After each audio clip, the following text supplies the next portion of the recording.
Good afternoon, everyone. Welcome to the session again, the lunch break. I hope everyone is full with food and feeling a bit of drowsy or sleepy. I will not bother you a lot. I will just try to pass out some of my thesis knowledge to you that what is biomass energy and why it matters in Canadian perspective. I'm a master's student at the University of Winnipeg. My name is Shami Anwar, and my thesis supervisor is Dr. Ryan Bullock. I'm presenting a case study of policy and regulatory frameworks to support bioenergy from forest biomass in Manitoba.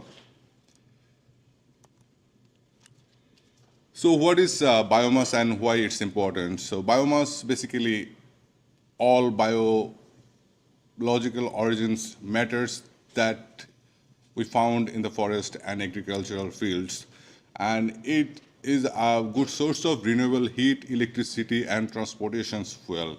As we see, we are using up to 10% of ethanol when we go to any petrol gas pump to refill. And it's became a very important component nowadays due to the adoption of renewable energy policies worldwide. And it has a component that can help to mitigate climate change due to its carbon neutrality. We can see when we are planting trees and it grows, it's basically absorbing carbon from the atmosphere. And when it's getting rot in the woods or you are burning to generate energy, it's releasing that carbon to the atmosphere and it recycles back each time when you do that. On the other hand, for fossil fuel, when you are digging up fossils and burning it, it's going endlessly to the atmosphere. So there is no goes back or recycling in this matter. And why we are considering Manitoba, as we see in Canada, the average contribution of biomass energy in the energy mix is 66%, and in Manitoba, where it is less than 1%. So Manitoba might have potential to enhance that percentage in the energy mix. And recent Manitoba's clean energy strategy says that we have 5 million tons of residues each year that comes from agricultural and forest sector, but we are not using it. And if we can use these residues, that can save up to 600 million annually. That's a huge amount that we can leverage. And to do so, we need to redesign our policies that meets the social, environmental, and economic goals. So to look into that matter, my research is guided by two questions. I'm trying to see how these existing provincial policies is trying to help or promote biomass energy, and what policy directives, as the researchers are saying, we need to redesign the policies. So what policy directives might help to achieve this goal? And my research objective is to generate new understanding of harvesting, managing, or utilizing biomass for energy generation, and also provide some effective policy recommendations that can help to redesign the policies. So the research, the bioenergy, as we all know that energy consumption and generation is the key culprit of global warming. As we see that according to the recent Natural Resource Canada report, 78% of global and 82% of Canadian carbon emissions are mostly coming from energy generation and consumption. So according to the international communities, we need to phase out fossil fuels from the energy sector and transition to renewable energy. According to that, Manitoba already banned coal-based power generation and seized its last power generation stations from Manitoba in 2000, from Brandon. Yeah, the last coal-based power generation station was in Brandon, and they banned it in 2018. And the researchers in Canada says that we need to integrate local perspectives with the international directives because local context always matters. And we need more effective policy directives for this transition. And if we see the recently published Energy Fact book by Canadian government, so the levelized cost of electricity based on sources, and biomass is the least expensive one. So despite biomass is less expensive, we can see the per kilowatt electricity generation cost is almost 5 cents. On the other hand, wind, hydro, and solar, it's quite expensive than biomass. Despite it's quite cost competitive, it's not getting that much attention. So why it is basically? So my research adopt a case study methodology where I am analyzing contents, which is policies, acts, regulations, and guidelines. And also I conducted expert interviews, 15 experts from government, non-government, and industries. And my policy mix analysis framework adopt 5 steps. That is defining research objectives, which I already stated, and instrument selection, analyzes the instrument, and also analyze the interaction between the instruments, and also evaluate the instruments at the end based on these 5 criteria. So the consistency sees like how policies from different sectors align together to achieve a stated single goal. And the coherence is how the policies are synergistic to each other, where government can promote that goal and take actions to promote that sector. Credibility is how the stakeholders sees the policy to take actions. Is that believable? Is that reliable?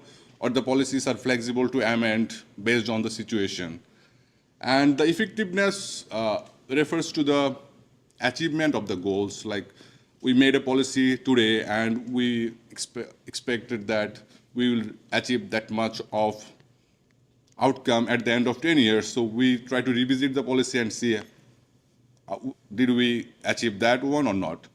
And the efficiency is basically achieving that goal, utilizing optimal resources through limited cost or minimum cost. So as per the policy analysis steps, we identified 15 policies, rules, regulations, and acts from 3 different sectors, that's forestry, energy, and environment. So we analyzed 3 different sectoral policies because when we goes to using forest biomass, we need to consult forestry acts too. And it's generating energy from forest residues or forest products. So we need to consult with energy acts. And when we are saying biomass is carbon neutral or it helps to reduce greenhouse gases, then it also goes to the environmental acts and regulations. As part of single instrument analysis and instrument interaction analysis, we try to primarily see what are the rationale behind formulating a sectoral policies. So when we formulate any policies like forest policies, there are some rationale behind formulating these policies. And we identified the primary rationality, and then as interaction analysis, we try to see how these policies can be integrated with each other. For example, if we see the energy policy in Manitoba, it basically says affordable and reliable energy to all, and also develop renewable energy for Manitoba. So how we can integrate environmental and forest policies with these energy policies. So that could be a way, when we say develop renewable energy, that's basically aiming to reduce greenhouse gas emissions. And when we say affordable and renewable and reliable energy, that might relate to utilization of forest residues that basically has no use, and we can use them in a community or local level to generate some sorts of energy. And that happens for environment and forestry too. And utilizing 5 criteria, we see that there are some lack of consistencies among the policies.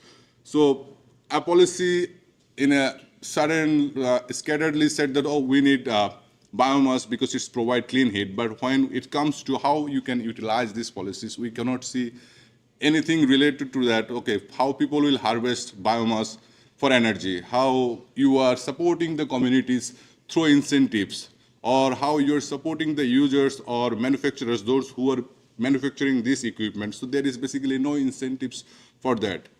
And also, Manitoba Bioeconomy Strategy in 2011 stated that they will work for workforce development, they will work for the market development, and also public awareness. But till now, we don't see any achievement regarding that. So that also shows that investors are not getting credibility or like believing the government commitments that they want to promote that sector. And also the strategy said that by 2020, they will achieve 2 billion of revenue from bioeconomy sector, but we see a quarter like 626 million in achievement from this sector. So which also shows that lack of or limited effectiveness from the policy. And as we show that LCOE for biomass is quite competitive, but we are investing more on geothermal or wind. It also shows that we are not optimally using our available resources. As part of my research, we also conducted some expert interviews. Experts identified some barriers and also some opportunities that can help us to develop this sector. So the first one is systemic barriers that people says that, okay, the dominance of Manitoba Hydro is one of the factors because Manitoba Hydro is the legislative monopoly by the Government Act. So if anything is beyond the radar of Manitoba Hydro, that will not get attention. So Manitoba Hydro is solely focused on hydroelectricity and natural gas. So hydro for electricity and natural gas for heating. So they don't have any concern with biomass. So it's not in the place that can get attention others. And the resource barriers, so access to resources is also a main concern because most of the forest in Manitoba falls in the northern side of the Manitoba, which is a bit far from the largest population center. But it also brings an opportunity for the remote communities, those who are off-grid or depending on propane for their energy, so they can use that biomass resources for their energy sovereignty too. And biomass requires initial capital investment. That's a big barrier for anyone those who wants to invest in biomass energy sector. So a typical investment for biomass energy is $2 million, which is a high cost. So people need to get funds from government or provincial sources so that they can install it. And there are also institutional barriers that perception about biomass. People's things like burning woods for energy is not a good thing. But we have been burning woods since the civilization for all of our purposes. And there is also lack of trust issues, like when we are trying to give a solution to indigenous communities or remote communities, they are not getting the trust on a settler or someone newcomer here because they have a long-standing trust issue with the colonial settlement. And we don't have any specific department here in Manitoba that can support research, funding, and also installations of biomass, or they can support with information. So that's also a big barrier here in Manitoba. So to support that, experts also suggested some measures that we can establish a new bioenergy department that can help with research and funding and other specs too. And we need to realign our policies or redesign policies where all the sectoral policies will recognize biomass as a potential energy source. And the financial and market supports, we need to provide incentive. Currently, the incentives are only providing on combined heat and power, but biomass is a good source of heat and it's more than 90% efficient. So experts are suggesting that we need to also provide incentives on heat energy rather than combined heat and power. And also, the government of Manitoba, the Manitoba Hydro is providing excess energy price with the regular price, like it's 4 cents. But when you are generating some renewable energy and it's clean, you need to provide a bit of energy premium so that it can support the industry. So biomass, I was listening all the presentations here, economy, rural economy, and jobs, these are the key issues here. So biomass can be a good enabler to the community that can create jobs and economic opportunity and also provide localized energy to the local or remote communities. And as biomass is carbon neutral, so it has lots of environmental benefits that can reduce greenhouse gas emissions to the atmosphere. And also we are seeing tremendous or extensive forest fires in Manitoba, which is impacting communities, that's destroying our resources and properties. So it can also help preventing natural disturbance too. Based on policy analysis and expert interviews, we finally recommending some policy measures that can help develop biomass energy sector in Manitoba. The first one is we need to recognize that biomass is a clean clean and renewable sources of energy, and all the policies should support each other. Like, we cannot say in a bioeconomy that we need green energy. We also need to support these policies through Forestry and Environmental Act. So the Forest Act must acknowledge that biomass is a good source of energy, and they should leverage that people can access woods for energy. It might be residual, or it might be old growth, or fire-killed or insect-killed forest. And the government should come up with some mechanism to fund the biomass facility installation. We saw a program in Manitoba, that Manitoba Biomass Support Program in 2015, which was initially provided $500,000 as a funding opportunity for those who wants to install biomass energy. But it stopped. This is the program after 2 years. So we need more program like that so that they can support communities or remote indigenous peoples to install biomass facilities. And there is a tax credit opportunities for the combined heat and power, which you need to meet strict eligibility criteria, but we are suggesting that we need to provide tax credits to the user and manufacturer so that everyone can get the benefits. And when you start an industry and industry start booming, then you may not provide that much of incentives to the people. And biomass could be a good source of heat and energy for community, commercial, institutional, and industrial sectors. So most of the expert was saying, like, we need to think about district heating rather than individual heating, or we need to think about a medium scale of energy sources rather than individual, so that you can use your own energy and sell the excess energy to the grid. And bioenergy with carbon capture and storage, that's IPCC endorsed negative emission technology. So if anywhere it is possible, we can adopt that BECCS technology too. And finally, we need to create a bioenergy department under energy or any other acts and regulation, so that that department can help those who wants to invest in this energy sector. Thank you so much.